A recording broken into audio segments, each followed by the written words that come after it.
citadel was called the Kushke Firozi because and it means the citadel of Firozabad, and it was built by Feroz Shah Kotla in 1356, and it became sort of the template for other Mughal mansions, because just like Mughal mansions, it had three separate buildings which were for the public, for the nobles and for the king himself.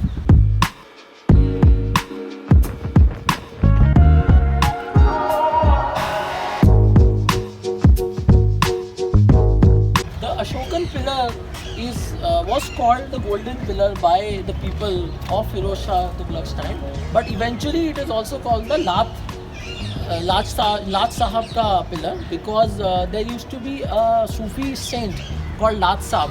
Very few years ago, he used to live here, and then he used to claim that he would grant wishes because he was friends with the djinns. Like the creepy bit, I have never gone inside. I don't even want to go. Do you want to go inside? No. Are you sure? Yeah. Go. I'm here.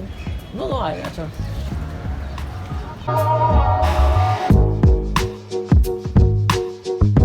The other sides have people even put up their letters on the wall. They use wax to stick the letters on the wall and request certain things from the many djinns that supposedly live here.